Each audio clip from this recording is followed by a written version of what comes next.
Welcome, members and guests, to UCWN's 11th Zoom event. I'm Leslie Snow, president of UCWN, and we are pleased to have Nava Atlas here with us today. Welcome, Nava, and thank you all for attending. Nava wants to dedicate this presentation to her friend, Joanne Michaels. Let's acknowledge our grief for Joanne and for the more than 525,000 people who have died in the United States, and the millions of others, including ourselves, who have suffered from this pandemic. Please acknowledge their absence with silence together for a short time.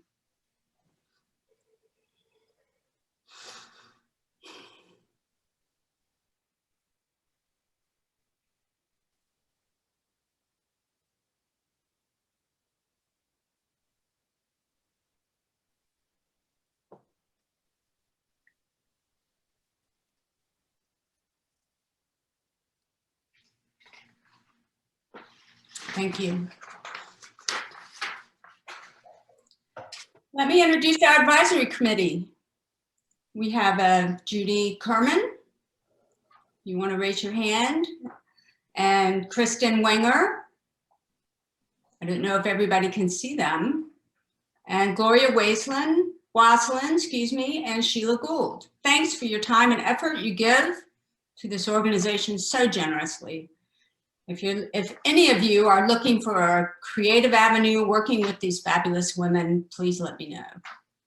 Let's welcome our new members. We have Laura Petit. I thought she joined on.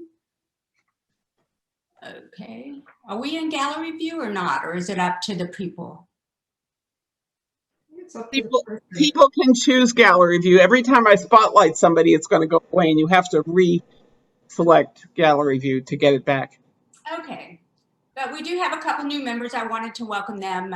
We have Gail Liebhaber and Laura Petit, and new members, and we have many guests. So let me just say their names quickly: Barbara Bravo, Jan Sosnowitz, Lizzie Van, I don't think is here yet, Lynn Eldon, Karen Halliday, and again, Nancy Michaels and Renee Michaels, Joanne Michaels' sister and mother, and Janet Grillo, excuse me if I mispronounce that, and Holly Rushtia, excuse me again for my mispronunciation.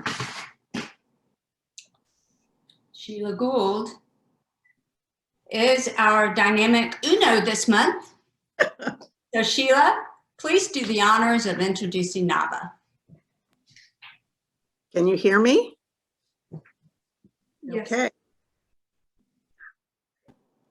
Welcome everyone. So glad that we have such a full house on Zoom tonight for this wonderful celebration, which is our first live cooking demonstration on Zoom for the Women's Ulster Network.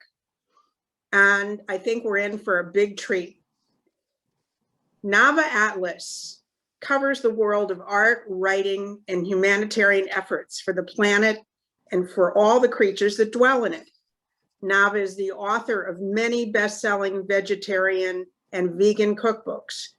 Some of the titles are Planet-Powered Protein, Wild About Greens, Vegan Holiday Kitchen, and 5-Ingredient Vegans. Nava creates visual books on women's issues and runs 2 websites. The first is the veganatlas.com, and the second is the Literary Lady's Guide. She will inspire you to eat healthier and make cooking easier and more fun. Please put your questions in the chat box if you wish, or raise your hand as we go along as her request. And now please welcome Nava Atlas. Hi, everybody. Thank you for taking your couple of hours out of your weeknight to be with me. I really appreciate it.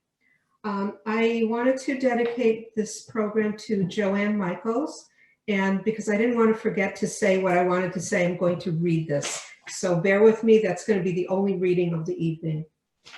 I met Joanne in 1986, about a year after I moved to the Hudson Valley. She was, for me, the epitome of an independent woman in business. We met when we were both speaking to some sort of women's group, both of us holding notes and with our hands and voices shaking. As we grew into ourselves, our voices grew stronger and our hands stopped shaking.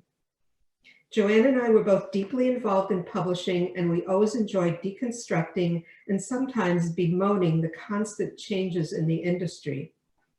I was always inspired by the way Joanne changed as the world changed. When the publishers weren't doing a good job of distributing her regional books, she started to distribute them herself. When her publishers weren't doing a good job of keeping her books in print, she got the rights back and printed them herself. When the pandemic hit and many of her accounts were closed, she opened new ones.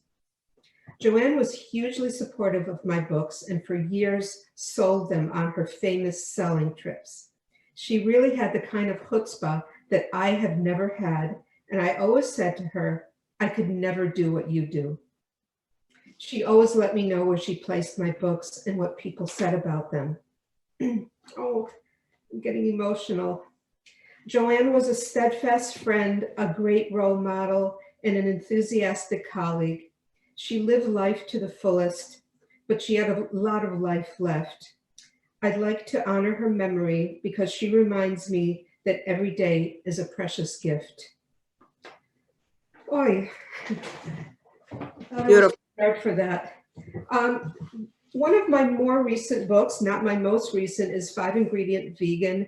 And Joanne really liked this book and really liked selling it. And I'm going to be making a few dishes from this book tonight. She would tell people that this book is not just for vegans, it's for everybody. And when we went into the breakout rooms, somebody said, oh, they're just really tired of cooking. And, you know, we've been stuck home for what, a year now. And whether we like to cook or we don't like to cook, we still have to eat. And I really tried in this book to make it as easy as possible for people. I feel like this is like the next best thing to take out because anybody can do this. And I have what I call Mama's Little Helpers. I believe that good quality shortcuts are not only okay, but they make our life so much easier. Tonight I'm going to be using something, I'm going to be making something with this. This is an Indian curry sauce. Now, Indian food is one cuisine that I never mastered because I'm too lazy to take, 12 or 14 spices and grind them and roast them. If anything you put this on makes it taste like it's from the best Indian restaurant. And this is from the supermarket. I get this at Tops. I can't see everybody right now because I mostly see myself, but I'm curious, maybe people can let me know whether they're familiar with these kind of sauces, if they've used them. This is one brand, it's called Pataks, P-A-T-A-K-S. There's also a local brand, which is really nice to support. It's Maya Kamal, and they actually make the sauces in Rhinebeck. So while I'm chit-chatting, so actually what I want to say, I see the group. We're not people who have small children at home. I don't know if maybe some of you are helping with your, grandchildren or whatever, but we still get to the end of the day. And some days, as much as I do love to cook, I just don't want to spend that much time in the kitchen. So I'm going to show you a full meal that I'm going to create right in front of your eyes. And I did very little prep for it. So the first thing I'm going to make is an apple coleslaw. And as I go along, I'm going to show you some of my favorite food hacks. So yeah, I use cabbage. I use whole cabbage. I have a few in the fridge. I had some really a lot of success with making my own kimchi during the pandemic. I had a few failures making sourdough. I think we all were trying to improve our kitchen chops, and sometimes it works and sometimes it doesn't. So once in a while, I'll get the bad coleslaw when I don't feel like cutting.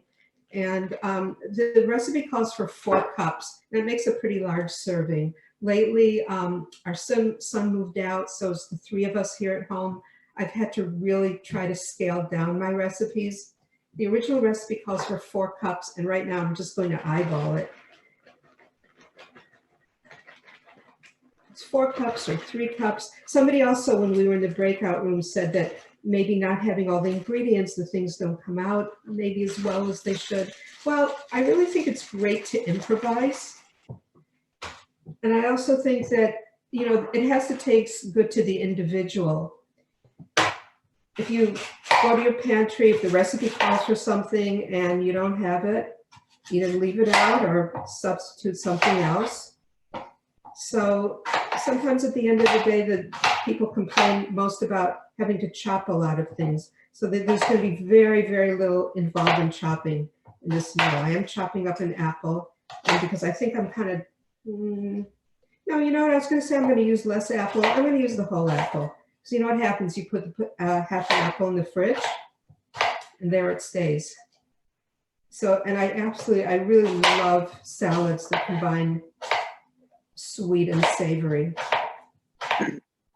Of course, I'm going to be using vegan mayonnaise. This is Veggie-Naise. I don't know if anybody's familiar with it. It's really good. Us vegans consider it one of the food groups. It's just really useful, really flavorful.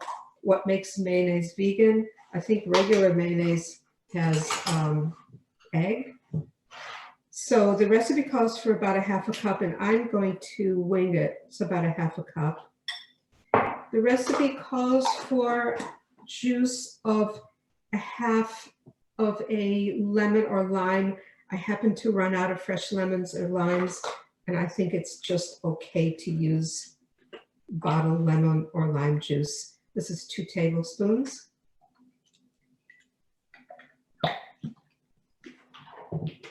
Does anybody have any questions so far? We all good? And the recipe also says to use 1/3 of a cup of raisins or cranberries. I happen to have cranberries.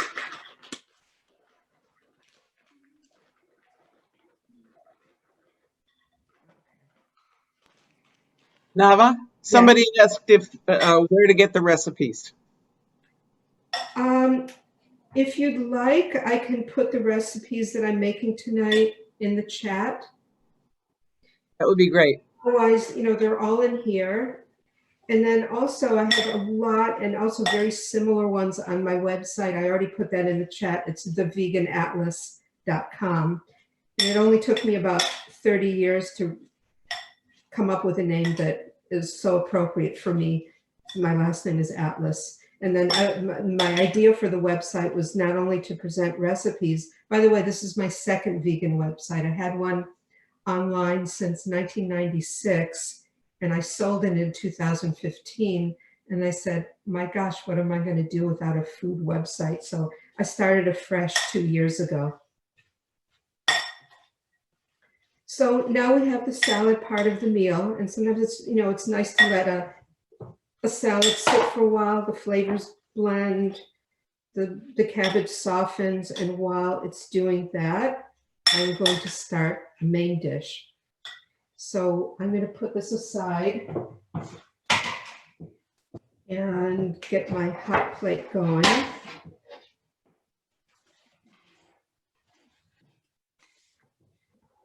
Sorry for any awkwardness, Julia child, I'm not. Okay, get it started here. So the dish I'm going to be making is called chickpea masala. Like I said, I try to do as little prep as possible so you can see how easy and fast this is. I did drain and rinse the chickpeas because I didn't think it would be that fascinating to watch me opening a can. So as it's warming up, I can just put these things in here. So I'll go ahead and do that. The recipe calls for 2 cans of chickpeas.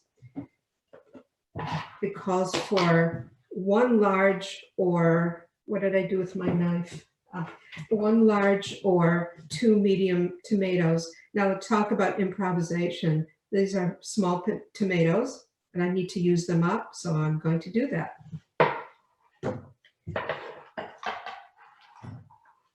So any other questions as I'm cutting up the tomatoes? So in this dish also, the only cutting involved is the tomatoes, and there's more tomatoes than the recipe calls for. I wish I could see everybody, and I wanted to ask the audience some questions, so maybe the moderators can let me know. I wanted to know whether there's anybody here tonight that's a full-on vegan. And I also wanted to know if there's anybody who needs clarification as far as the difference between vegetarian and vegan.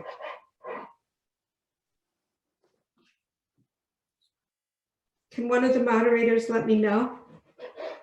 Because I can only see like 6 people. I don't see anybody putting anything in the chat box. So if you are vegan or need some clarification on vegan, vegetarian, go ahead and put it in the chat, please. I consider being a vegan, but I don't know. I'm going less and less meat all the time, but. Seems like that's true for a lot of people, even if they don't want to, use the label, or if they're just reducing. A lot of people are. I had an interesting experience a few weeks ago. I spoke to the New Paltz Climate Action Committee, and that's the first time I've spoken to a climate group. And, one thing I would like to convey, which I think is just a really positive thing, is that, by choosing plant-based foods, at least a lot of the time, you're also helping to reduce greenhouse gases. Animal agriculture is a major contributor to greenhouse gases and therefore climate change. So I'm just going to Nava, yes? Chris, Yes. hi. Somebody did ask that you clarify the difference between a vegan and vegetarian. Sure. Thank you. So vegan is, and there's also a difference between vegan and plant-based. So vegetarians generally eat, still use dairy and eggs and honey. Vegans don't use any animal products whatsoever, not only in food, but as much as possible in life as well. Like, I'm wearing what looks like a leather jacket, but I don't use leather. I don't use wool. I don't use leather shoes or leather handbags. I don't use honey. There's probably animal products and things that we don't think about. I don't use wool. So I am a hardcore vegan. I've been vegan for, let's see, this summer will be 19 years, and I've been a vegetarian since high school. So there's also what's called a whole foods plant-based diet. So plant-based is more like what you eat, and vegan is a sort of about who you are. Does that help for whoever asked the question? Because I can't see the people. I can't see most of the people. There was also a comment that is it challenging to be vegan in terms of the processing of the food? No, because the food is, you can take all the packaged products out, and you still have fruits, vegetables, beans, lentils, tofu, tempeh, nuts, seeds. These are all foods that are really almost in their original form, the way they grow from the ground or from the trees. And then as the vegan movement has grown, and I've seen it. I mean, I have to say, somebody asked a really good question before, and I'll address that now. She asked, why do I need to revise and update my books? Well, I have seen such a change from when I started as a vegetarian in high school, where my mom told me, I said to my mom, I don't want to eat meat anymore. And she said, great, then you'll have to cook for yourself, which I was very happy of. By the way, I have to try to open this. So give me a second, because I need to kind of fiddle with it. So, no, I did it. I did it on my own strength.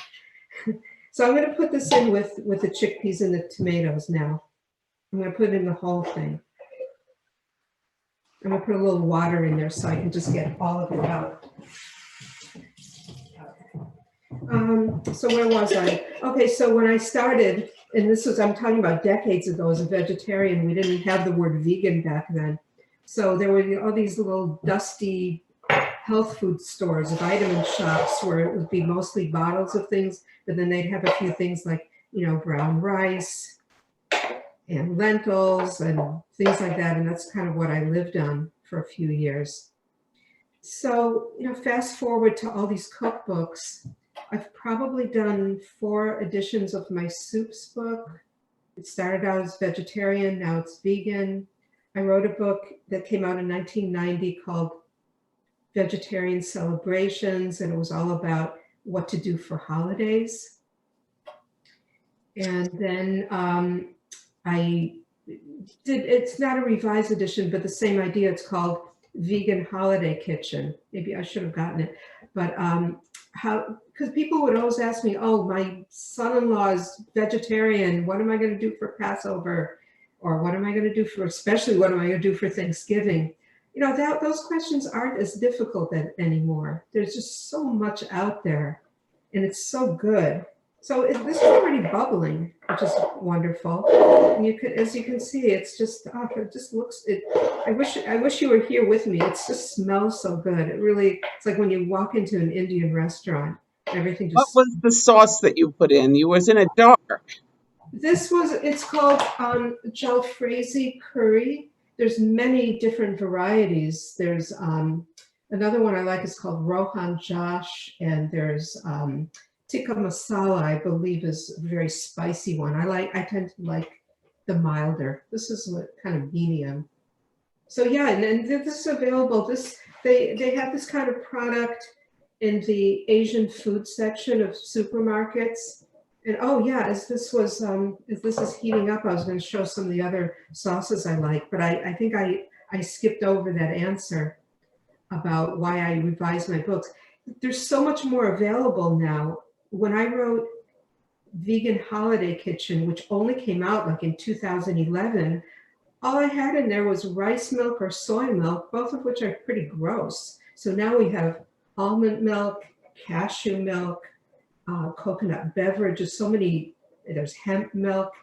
So all these wonderful plant-based milks, whereas, even just 10, 11 years ago, basically those were our choices. They weren't great. So also I would say, I don't know, 15 years ago, 13 years ago, people were like, oh, I can't go vegan. I'd miss pizza. Well, now vegan pizza is amazing. And you have these cheeses that are like this one. Oops, I thought I had it there. It's in the fridge. Daya, and there's also up in the area where you are, there's tree line, which are made of, tree line is made of cashews. Daya is a kind of a tapioca-based cheese that melts amazingly well.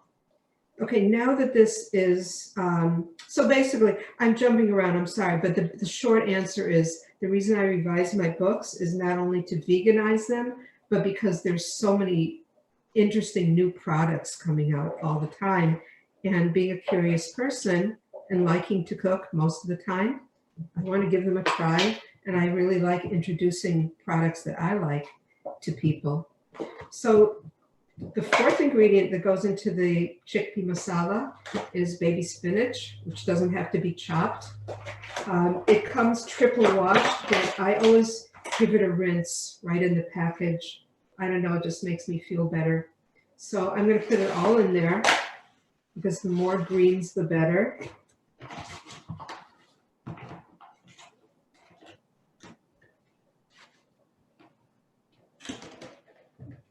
And I'm going to cover it. I'm going to step out of the frame for a moment so I can find a lid.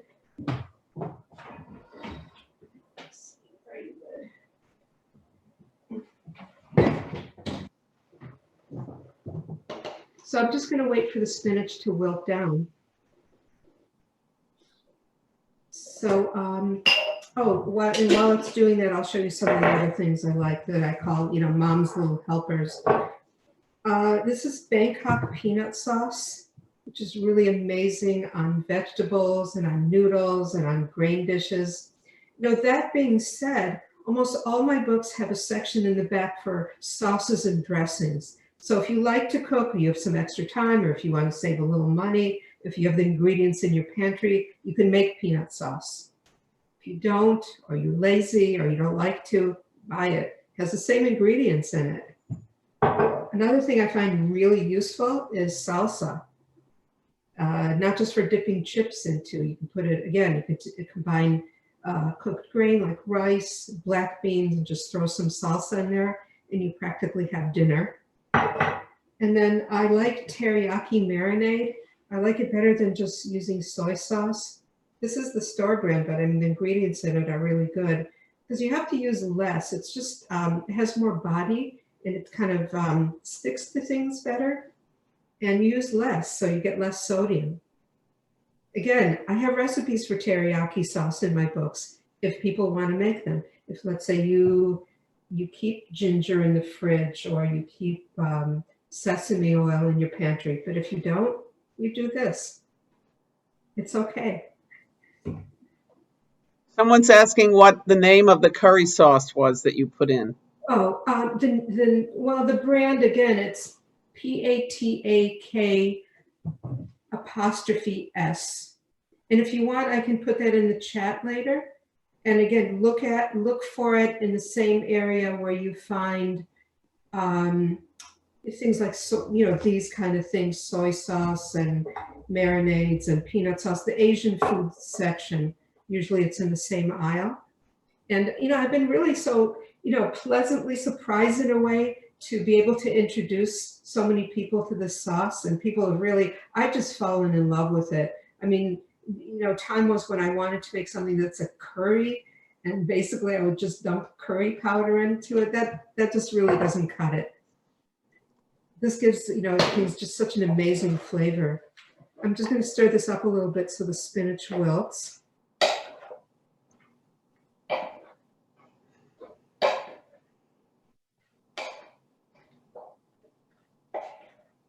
The baby spinach just takes really a couple minutes to wilt down. Nava, Yes. again, can you give us the exact name of that sauce? You mean the variety that I used here? Somebody just asked what's the exact name of the particular sauce. Oh, this is called jalfrezi, Jalfrezi, jalfrezi curry. These kind of sauces are called simmer sauces, and this is a medium variety. Okay, thank you. It's really good. That should help. Okay, as you can see, the spinach just wilts down. It wilts down so quickly. The fifth ingredient in this, and again, there's no rule. I'm not going to come to your house and make sure you only use 5 ingredients. The thing about simple recipes is that you can make them your own. I'm putting some cilantro in here. But you know what? If I was out of cilantro, I would have put in parsley. If I was out of parsley, I would have put in scallions, perhaps. And I would say, this is really done. So let's see. It's not even 6. We talked a little bit. I blathered on for a while. I made the salad. I made this. And still, not even a half hour has gone by. I probably could have made this meal if I wasn't chatting.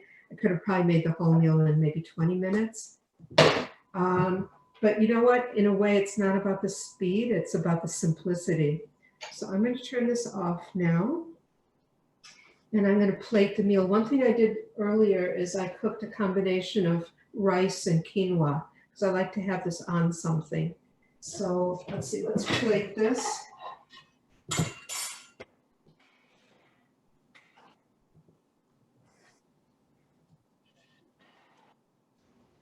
This got really.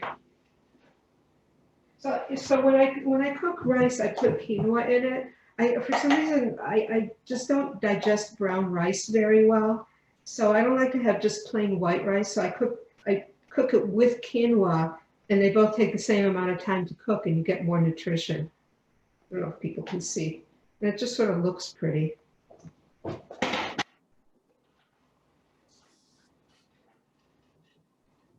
I'm going to put some of this on top of that. Oops. You don't have to have a grain. You can serve this with a flatbread. And let's see what else. And excuse me, I'm going to step out of the frame for a sec. Some salad on there.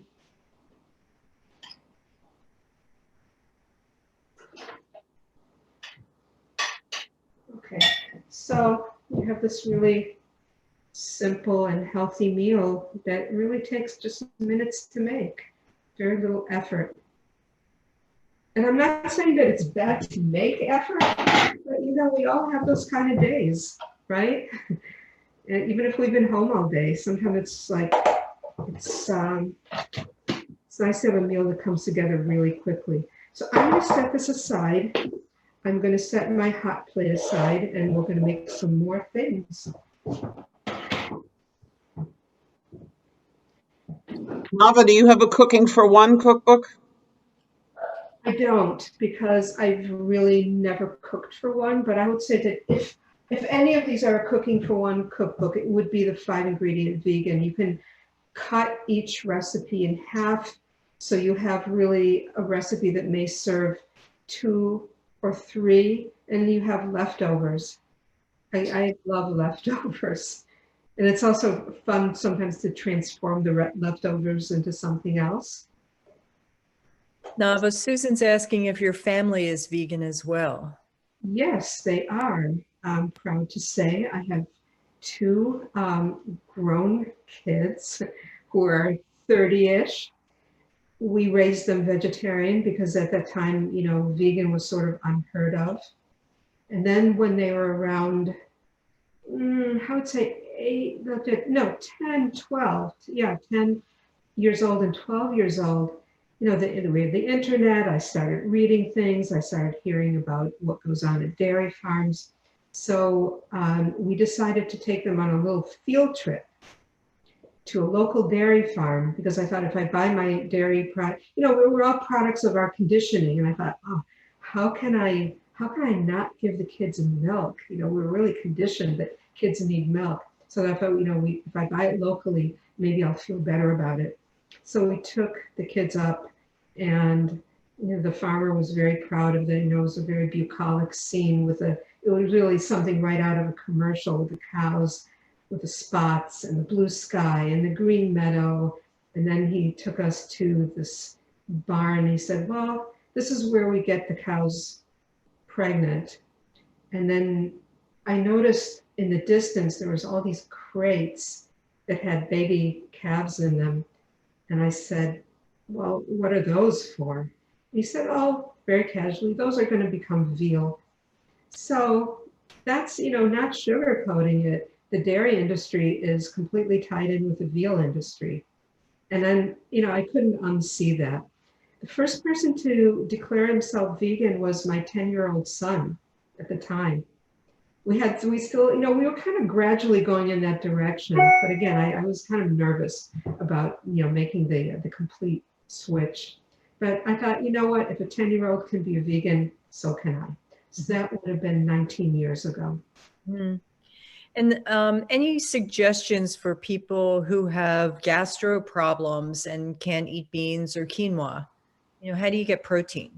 Okay, so protein, my latest book is called Plant Powered Protein. It focuses on some of the newer kind of newfangled meat substitutes, but each recipe also gives an alternative to use some of what we are now calling the traditional vegan proteins: tofu, tempeh, quinoa. I'm sorry, tofu, tempeh, seitan. You said that people with gastro problems can't have quinoa. I really wasn't aware of that. I know people can be bothered by beans. You know, my husband had to reduce and eliminate some things from his diet recently, and he's always been really bothered by beans. But what he found was the more he ate them, the more he tolerated them. So, and beans are quite a benign food in terms of being not really, you know, allergenic. So I don't know, I feel like I'm a little out of my element to give any kind of even semi-medical advice. I really shouldn't do that. Somebody should talk to a registered dietitian about issues like that. But as far as protein, I focused this book on the new kind of plant proteins. But like I said, there's a lot of beans in here. There's a lot of grains. There's a lot of nuts and seeds. Even some vegetables are really good sources of protein. People, that's a question that vegans get all the time. And some vegans like to roll their eyes, but I feel like it's an opportunity to enlighten people. People aren't asking me that to annoy me. They really genuinely want to learn. So so there's a lot of really amazing protein sources in the vegan And universe. what do you think of Beyond Meat products? Again, I really started to discover them when I was researching for this book. I don't have a huge need for things like this in my life, but I find it interesting because my kids who have never had meat in their life really have always loved meat analogs. And they're also, I think they're really an important bridge. They're an important step for people who are trying to get away from actual animal meat, but they don't want to give up some of the things they love. So I feel like doing this book is like, it's the no excuses book, because some of them, I don't know, it's been a long time since I had meat. So I would say if it tastes too much like meat, my guess is I probably wouldn't like it. I heard Impossible products, like the Impossible Burger, really taste like meat. So that's what I think. I got a similar question around Thanksgiving for so many years. What do you think of the tofurkey? I think it's better than having the animal personally, because that's what's in my heart. I feel like it's better for the animal, it's better for the environment. If somebody wants these things, because food is such comfort, it's such nostalgia. It brings us back to, maybe our childhood or our moms. So yeah, if you want to recreate it with something that's kind of a faux whatever, I still think it's certainly better for the environment. That's been proven. The other things, the emotional aspect of it, that may be more of my opinion. Give me a moment because I want to move my hot plate because I'm still going to be making some other things while we chat.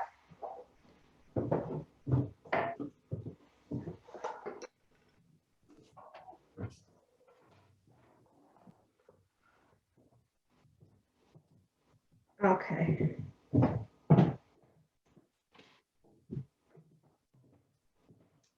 Next, I am going to be making one of my absolute favorite recipes, which is called tofuna. And I like to just use baked tofu. Is there anybody here who wants to know more about this? Are there any hands or any questions? Yes.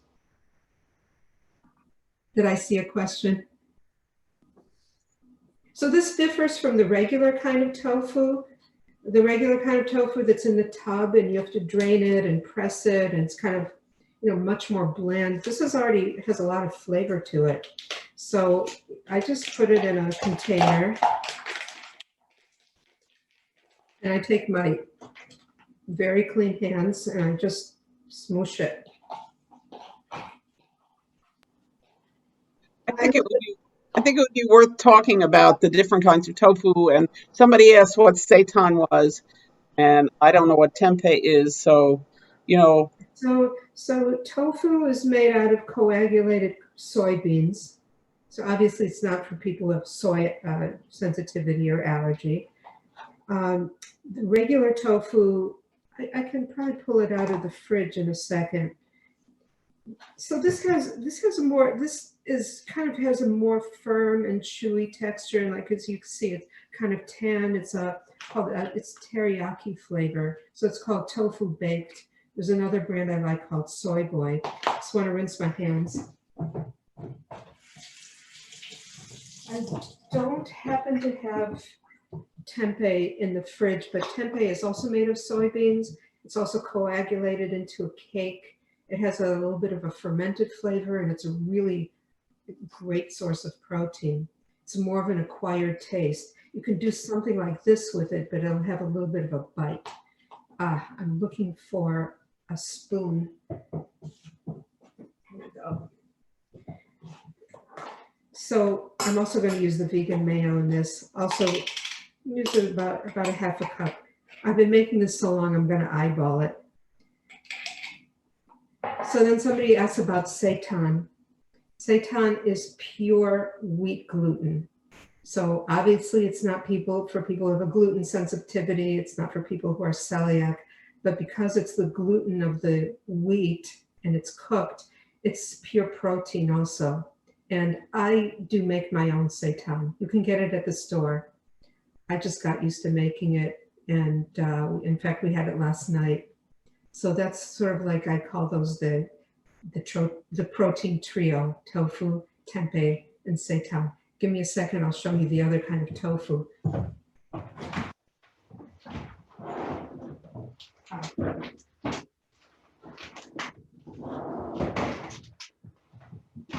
All kinds of goodies here. This is the other kind of tofu. I use it a lot also. This is good for stir fry.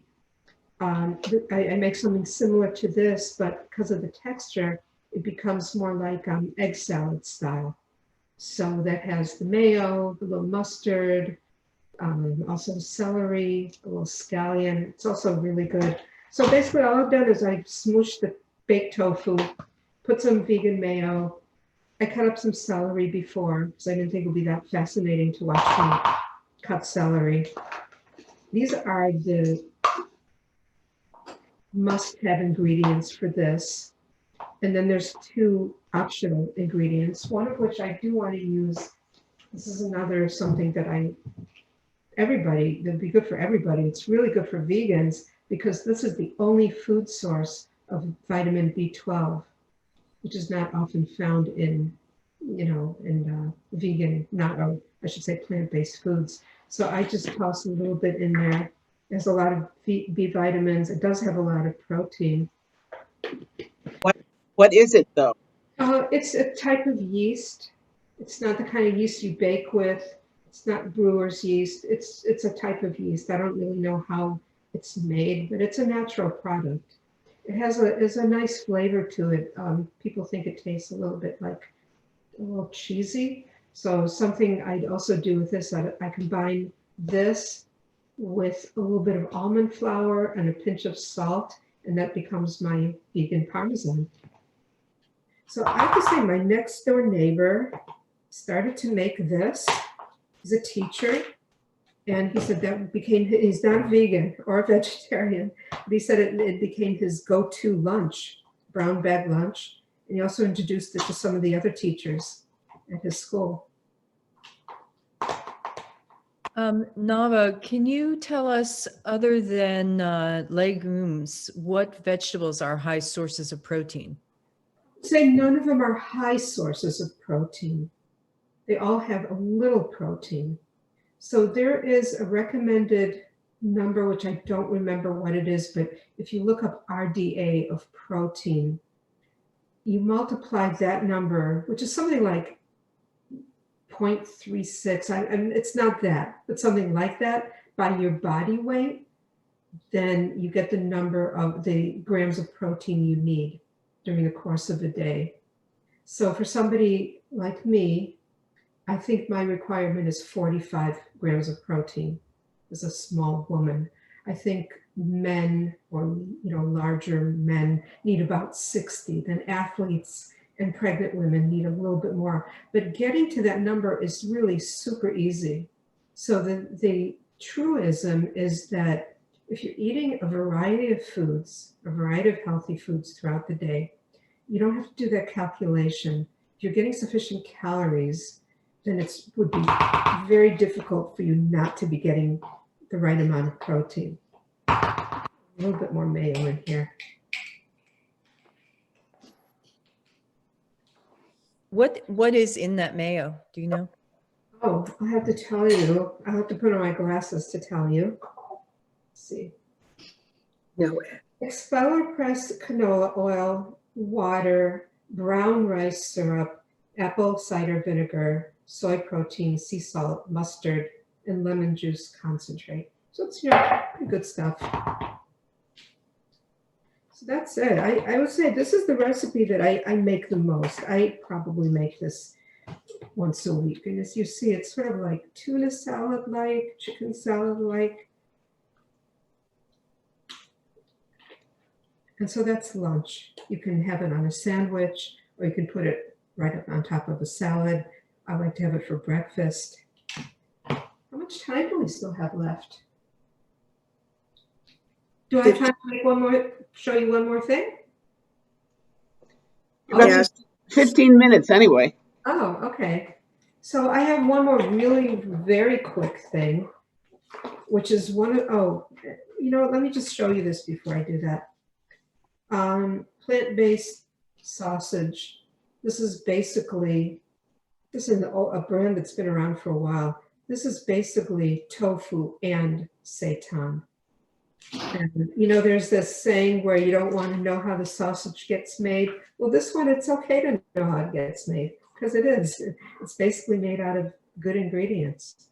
So this is really useful. You can make things like sausage and peppers.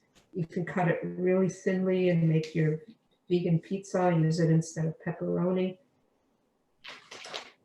I don't know if people are familiar. This is now in every supermarket. I remember, I don't know what year it was, but I remember hearing about Daiya cheese, vegan cheese, and that there was this one restaurant in Washington, D.C. that was using it, and that was it. And honestly, we almost decided to go to Washington, D.C. just to try it. And now it's in every supermarket, and it comes with cheddar style, mozzarella style, and pepper jack, which is a little spicy. And it melts really well. And basically, this is made of tapioca starch. So people say, well, is this healthy? And I would say this is neither healthy nor unhealthy. This is like a flavoring. It's almost like, a sauce. It's something that adds flavor to your healthy ingredients. Like you can make a really good whole wheat pizza with this and fresh tomatoes and all kinds of fresh vegetables and mushroom.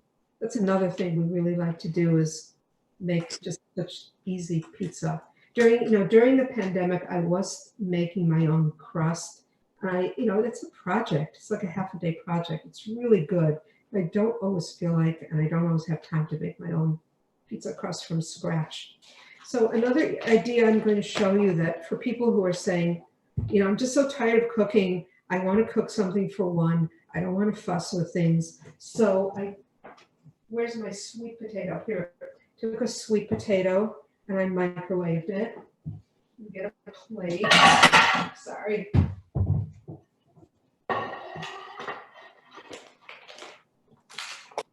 Cut the sweet potato in half.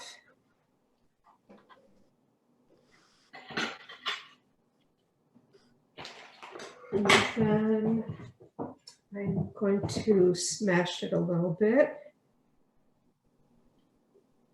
Nava, do you have stores that you can recommend to us where we can find most of these ingredients? Well, I was going to say, you can find most of these ingredients at whatever supermarket is close to you. People just, I guess if it's off your radar, you don't realize that it's there, but you'd be surprised. I remember a few years ago, I had to travel to Nashville. I remember years and years ago, I'm trying to think of what year that was, 1986. My husband and I decided to drive through the deep South to New Mexico. And I would say that from Virginia through New Mexico, we barely ever found anything to eat in 1986. Okay, so fast forward to 2015. And I'm talking about Nashville, the suburbs of Nashville. I'm staying at a hotel. I go to the nearest supermarket because my hotel has a kitchenette, and they have everything. I mean, really, I was thinking, of all the bad things that happen in the world, the one good thing that has happened is that I think people's, the awareness of these kind of products. Of course, the produce section is so huge now. I remember growing up, basically, what do we have? Lettuce, tomatoes, cucumbers, maybe peppers. Now, every supermarket has a produce section. You Caribbean vegetables and jackfruit. So if you get some of these items on your radar, you'll find them at your supermarket. I promise, no matter which one you go to. Some of them are in the produce section, like you'll see things like this, and this will be in your produce section. The Daya cheese will be most often now supermarkets have what's called the natural foods aisle. So they'll be like in the refrigerated section. So getting back to my sweet potato here. Oh yeah, and it's also your natural food stores. We have Health and Nutrition Center here in New Paltz, and it's a small natural food stores, but they have so much there. And then you have up in Kingston, you have Mother Earth, which is, they have a lot of stuff. I found Mother Earth is very expensive. So basically what I'm going to do is I'm going to do a smashed potato with chili. So this is great for like a one or two person meal. And let's see. I'm just going to put some chili on the sweet potato. Put this out of the way. This is just a really hearty meal that you can make in really just a few minutes. Oh my gosh, this chili just smells so good. Do I make chili? Yes, indeed. Sometimes if it's just me or I just don't feel like it, there's so many alternatives. I'm going to put this Daya on the chili. And then I'm going to microwave it so you can see how melty it gets. So Gail's wondering if you can tell us what jackfruit is. Oh, sure. I'm going to just pop this in the microwave.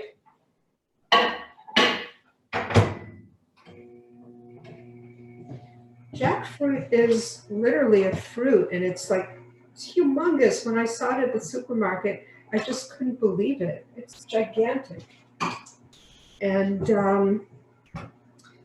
it has this kind of shreddy texture that imitates perhaps pulled pork. But I have to say, jackfruit is not a protein source. So if you want to use it as a meat substitute, then you have to combine it with something else. I've done things with jackfruit that I combine with the baked tofu, which you saw, or seitan. You just cut it into very narrow shreds to kind of match the jackfruit. The jackfruit needs to be flavored. It's really good with kind of tomatoey and barbecue flavors. Does that answer the person's question? Because I can't see them. So right now, basically, excuse me for a moment. I'm gonna let that melt a little bit more. So I'm trying to think if there's anything else I want to cover. When the sweet potato comes out of the microwave, I'm going to put a little avocado on top also. Any other questions while I'm doing this? What's the brand of the canned chili? Oh, it's a really good brand. It is Amy's. Amy's makes a lot of really great products. They make, if you don't really care for some of the meat substitutes like Beyond. Oh, it's getting too melty, excuse me.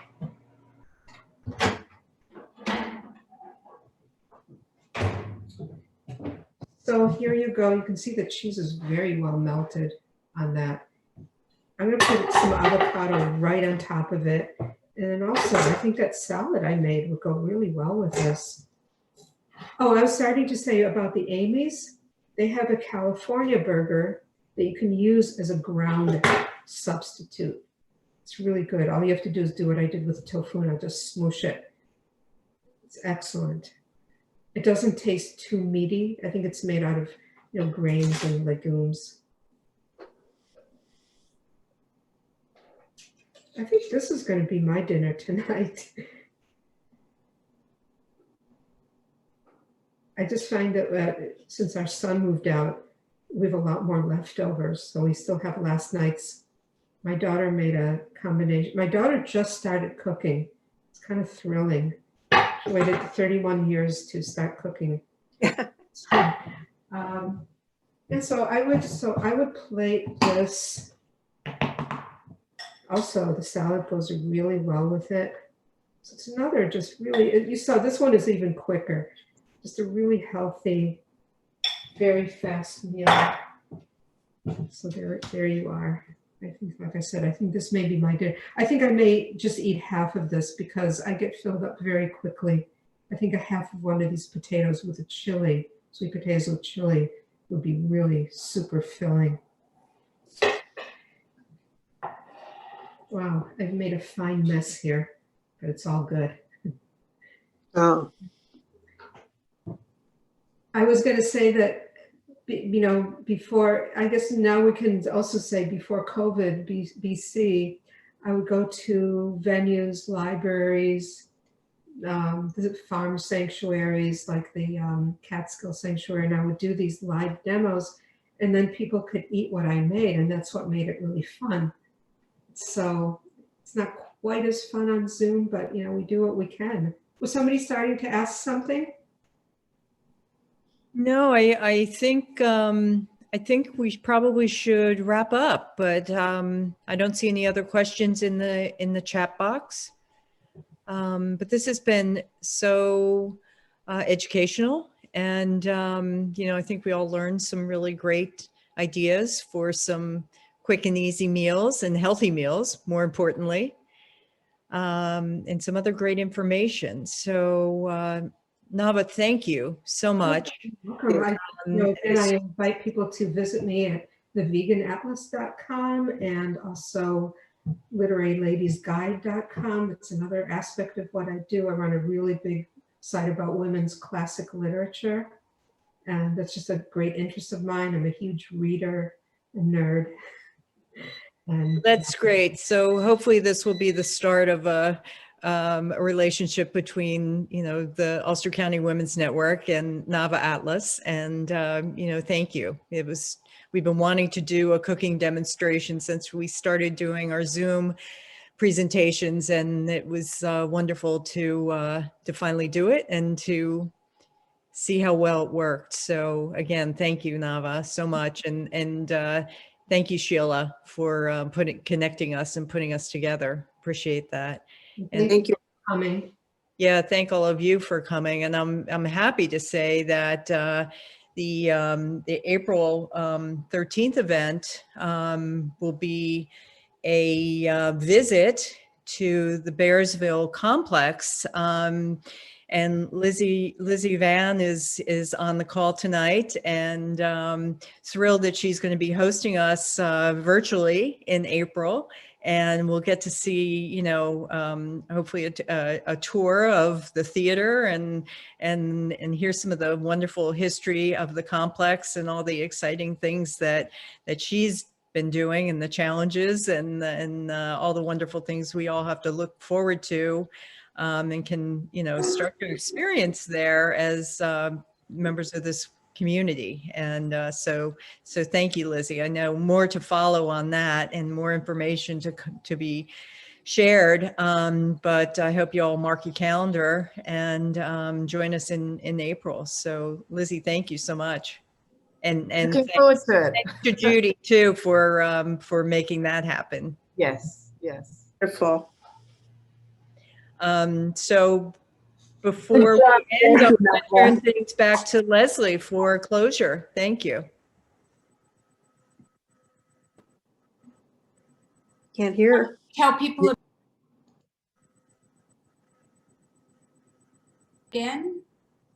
You wanted to tell everyone about the scholarship program, Kristen? Sure. So we, you know, are going to, this has been in our bylaws, something that we all are interested in doing. And this year we're going to work to make it happen, which is starting a scholarship program for Ulster County young woman. And we are looking for volunteers to join the committee so we can set the criteria and start to put a process in place. So if anyone's interested in helping on this really exciting effort, please reach out to Leslie, and we will start to get that in process, so we can get the word out that we will be giving out a scholarship to a young woman in the area. Thank you, Kristen. I wanted to thank you, Nava, personally, for such a fine presentation, and I'm sure everybody is rethinking our food choices tonight.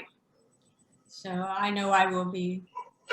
With appreciation, we'd like to offer you a one-year membership to the organization, Ulster County Women's Network.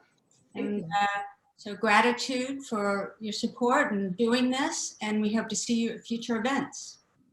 I hope so. I hope there'll be live events by and by. Soon, I hope, yeah. So everyone, all members, please don't forget to add your bio and your headshot. This is how people will learn about you, and they can get your email on the members directory that's on our website that you can see once you've logged in.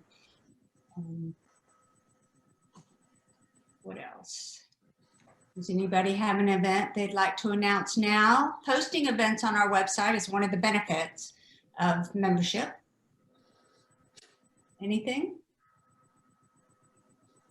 I'm doing actually this coming Sunday not just me, with 2 other people for Passover through Jewish Veg, jewishveg.org. And it's a free event. It's also a Zoom this coming Sunday at 1 o'clock Eastern Daylight Time.